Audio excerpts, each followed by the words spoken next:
В глубине леса, вдали от людских глаз, стоял заброшенный капкан.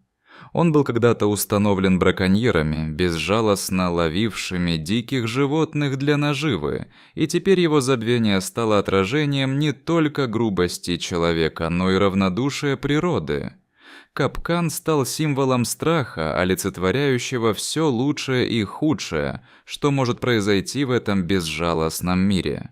Но в его пасти оказался молодой рыжий лисенок. Ее яркая шерсть, словно огненный лучик, ярко выделялась на фоне серого затухающего леса, который становился все более блеклым с каждым днем, проведенным в морозе. Лисица уже 2 недели проводила на морозе, ее лапа была в капкане, потеряв чувство.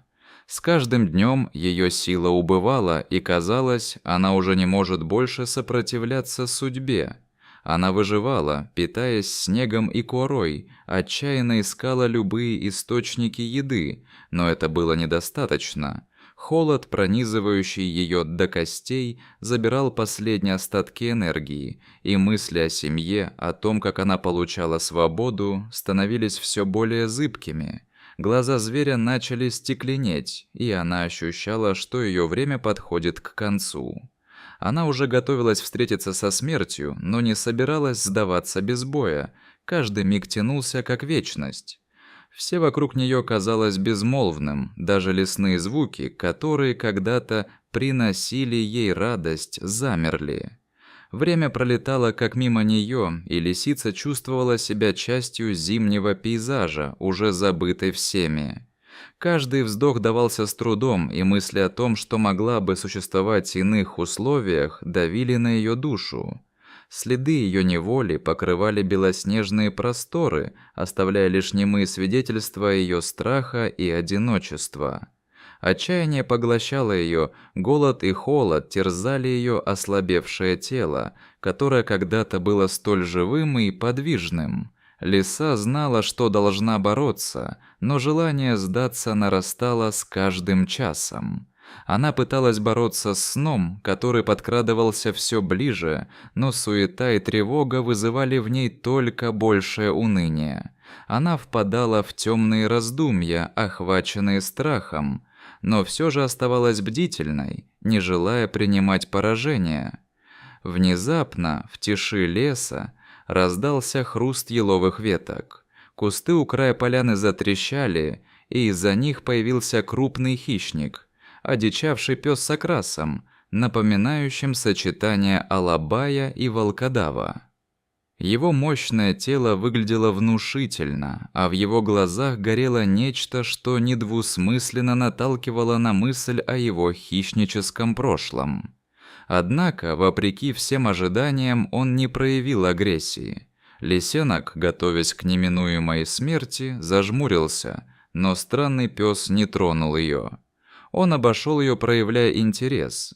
Пес остановился, изучая ее тяжелое состояние, и вдруг у него возникло чувство сострадания. Видимо, этого было достаточно, чтобы повернуть сторожевого хищника в защитника. Он присел рядом, свесив голову и глядя на нее с обеспокоенным выражением. В его глазах не было жестокости, только любопытство и желание помочь. Пес, увидев бесспорную боль и страдания лисицы, фыркнул и стал внимательно ее обнюхивать. Он, возможно, сам почувствовал, как это – быть в ловушке посреди мощи природы, оказавшись в сложных обстоятельствах.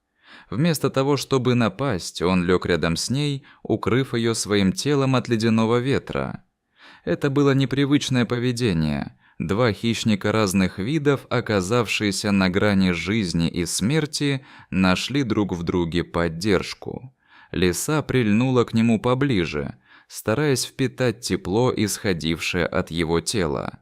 Это стало маленьким светом в ее угасшем существовании. Вдобавок к этому пес неожиданно стал ее защитником, представляя собой надежду в мире, полном страха. Тем временем, собравшись с силами, лисица стала пробовать двигаться. Каждый ее шаг, даже самый маленький, отзывался остротой боли, но пес, увидя ее усилия, поддерживал ее своим присутствием. Он вел себя спокойно и решительно, как будто знал, что у нее нет сил в вечную борьбу. Если бы он мог, он бы делал все для ее спасения, даже погибнув в этом процессе. Такая искренняя дружба, наблюдаемая в дикой природе, происходила нечасто. Третьи сутки прошли в неподвижной тишине, когда в лес вошел лесничий Алексей Сергеевич. Он был опытным и вдумчивым человеком, давно привыкшим к жизни на природе. Сначала он заметил лишь постоялый мох, страдальчески прижавшись к стволу деревьев, но быстро его внимание привлекла эта необычная сцена. Между тонкой, изможденной лисой и могучим псом, охранявшим ее, как драгоценный камень, виделось нечто большее. Это была дружба в сложные времена. Алексей Сергеевич, держа в руках ружье, быстро оценил ситуацию. Позже он вспоминал, как его сердце забилось быстрее, когда он увидел спасение, что можно было унести, и что жизнь этих двоих существ имела большее значение, чем его инстинктивная реакция охотника. Он почувствовал, что это не просто животные, это существа, доверяющие друг другу в своей безнадежной борьбе за жизнь. Алексей, смягчившись от меланхолии, разгадал капкан, освободив лапу лисы. Она не могла встать, ее силы были на нуле. Лесничий, обняв ее заботой, завернул в свой бушлат, стараясь сохранить тепло и сберечь эту хрупкую жизнь. Пес, заметив, что его подруга в опасности, внимательно следил за каждым движением лесничего. Схватив дыхание, он знал, что теперь обязан ее защищать. Когда Алексей сел на снегоход, пес без колебаний вскочил рядом и начал бежать, охраняя свою новую подругу. Он пора свести ее к месту, где ее бы могли вылечить. Они двигались по ледяной лесной тропе, петляя между деревьями и оставляя за собой свежий след. Лиса, хоть и была слаба, к моменту, когда они прибыли на кордон, чувствовала, как ее сердце наполняется новым смыслом. Вокруг росло чувство надежды, и жизнь, казавшаяся невозможной, вновь начинала сиять перед ней. На кордоне Алексей Сергеевич заботился о своих питомцах и о природе. Он обновлял аптечки, в их передвижениях слышалась искренность и дружелюбие. Лиса и пес стали новичками в этом маленьком лесном царстве, их присутствие привнесло свежесть. Они воссоединились с жизнью, хотя все было так непросто. Как-то раз на закате, когда яркое солнце обсевало лес золотым светом, лиса наконец обрела уверенность, она стала делать первый шаг к новой жизни. Теперь они были не только защитой друг для друга, но и источником радости. Достигнув дна, они смогли подняться, научившись поддерживать друг друга даже в самые трудные времена. Следя за жизнью леса, они осознали, что каждый день переносит новые уроки. Лиса открывала глаза на мир заново. Пес, в свою очередь, восхищался ее храбростью и духом, ведь он сам был участником дикой жизни, полной опасностей. Вместе они нашли надежду в каждом дне, каждый вечер, проводя в играх на снегу или в уединении, мечтая о будущих приключениях, когда зима уступит место весне. Их дружба провела через настоящие испытания, и каждая новая встреча с препятствием только укрепляла их связь. Лиса, прежде стиснутая замкнутостью своего вида, теперь свободно проявляла свои человеческие чувства, готовая делиться с псом душевными тайнами. Вместе они обсуждали прошедшие дни, наслаждаясь просторов, окружавших их. В этом лесу, полном опасностей и раздраженностей, они стали важной частью жизни друг друга. Друзья всей природы наглядно показали, что не нужно определять отношения по видам, и это знание обогатило их жизни. Они определенно принесли новые смыслы в каждую встречу, уверенные, что главное – это эмпатия и любовь. Таким образом, в этом глухом урочище забытый капкан стал не только олицетворением страха и безысходности, но и символом неожиданной дружбы, которая находит пути даже в самых трудных условиях.